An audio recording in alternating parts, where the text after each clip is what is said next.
In this video, we will examine 4 terrifying incidents in which polar bears attacked people, Oh my God. Oh my God.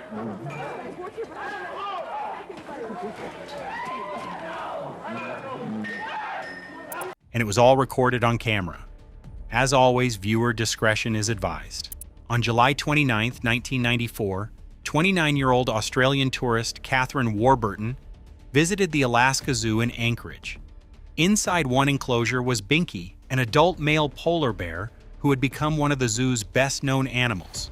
Between Catherine and the bear were 2 public safety barriers, followed by the metal enclosure itself. From the normal viewing area, getting a close photograph was difficult. Catherine crossed the first barrier, then she crossed the second. With the crowd now behind her, she moved close to the enclosure and positioned herself near the bars, apparently trying to take a photograph from only a short distance away. Binky appeared to be contained. The metal enclosure prevented his entire body from reaching her, and for a moment, Catherine remained just outside it. But the spaces between the bars still allowed the bear to reach anyone standing close enough. Without warning, Binky lunged toward her. The bear caught Catherine by the leg and pulled her against the enclosure before she had time to retreat.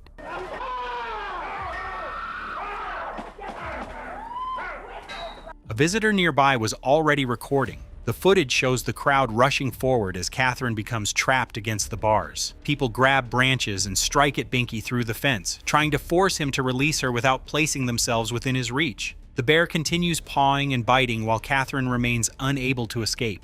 Every attempt to help carries another danger.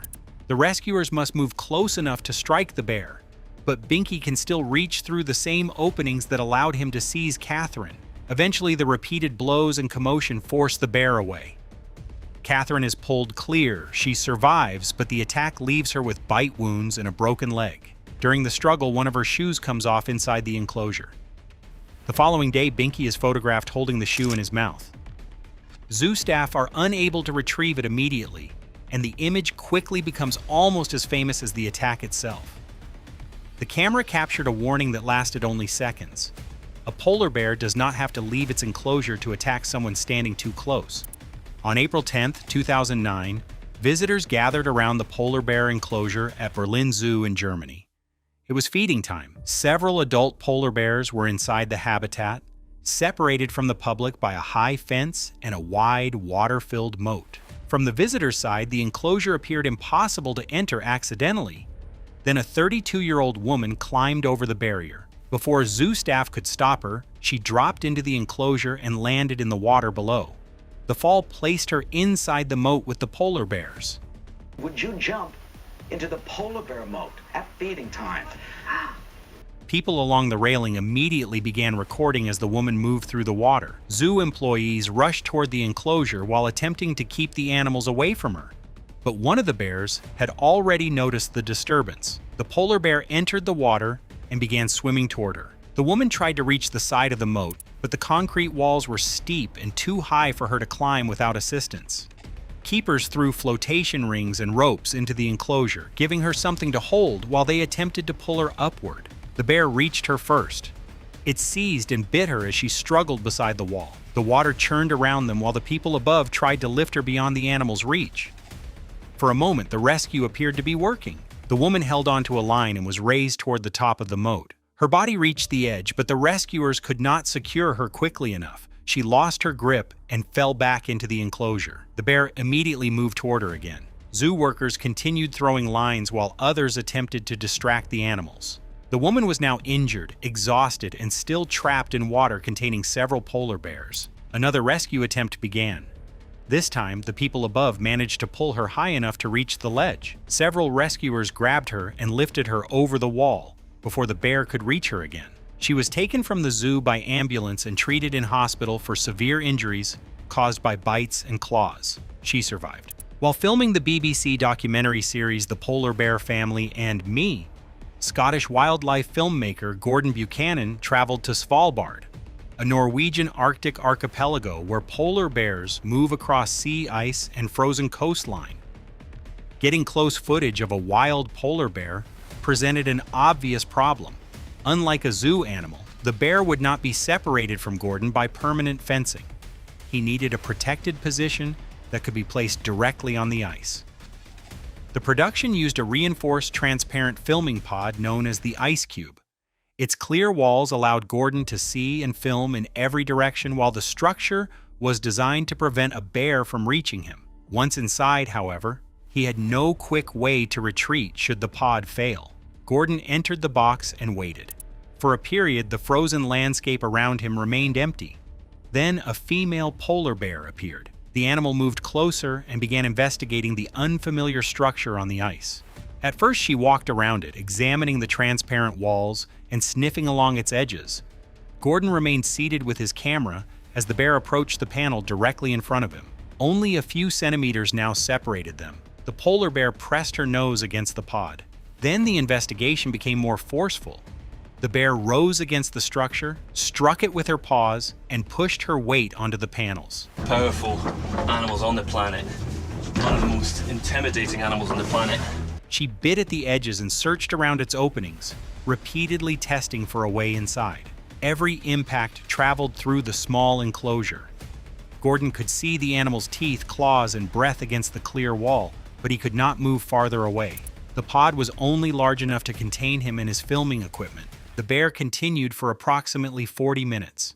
She circled the ice cube, returned to the same areas, and applied pressure from different directions. At times, the pod visibly shifted as the animal pushed against it. The structure held, but Gordon had no way of knowing how much force the pod could continue absorbing. He remained seated while the bear repeatedly tested the only barrier separating them. Eventually, the animal stopped attacking the enclosure and moved away. Gordon emerged unharmed. The incident was not a physical mauling because the ice cube prevented the bear from touching him, but the footage recorded a sustained attempt by a wild polar bear to reach the person inside.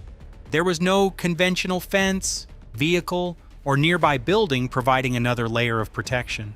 For approximately 40 minutes, Gordon remained visible and close enough for the animal to smell through the pod.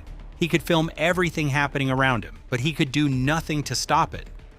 His safety depended entirely on the transparent box continuing to withstand the weight, claws, and jaws of the bear outside. On the night of April 27, 2025, a polar bear entered the area around Pyramiden, an isolated former mining settlement in Norway's Svalbard archipelago. Most of the town had been abandoned decades earlier.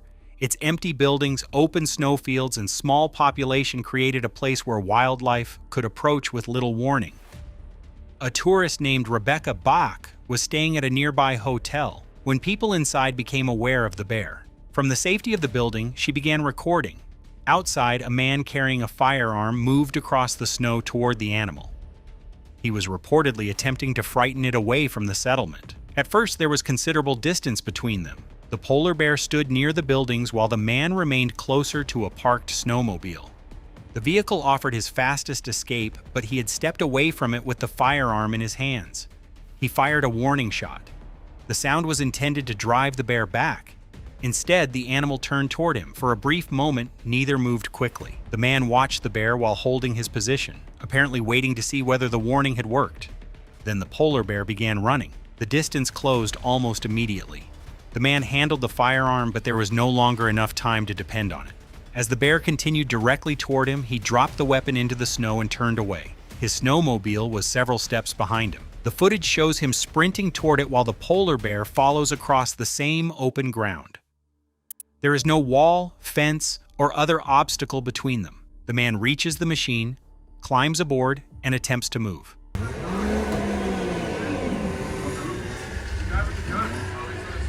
For several seconds, his survival depends on whether he can accelerate before the bear reaches the rear of the snowmobile. The vehicle begins moving. The polar bear continues the chase, running behind it as the man gains speed across the snow. The gap remains dangerously small before the machine finally begins pulling away. The bear eventually slows and stops. The man escapes without being touched. The encounter lasts only a short time, but the recording shows how quickly control disappeared. The man had approached with a firearm and a motorized escape vehicle close behind him. Even with both, the warning shot did not produce the reaction he expected. Once the bear charged, there was no time for a careful retreat.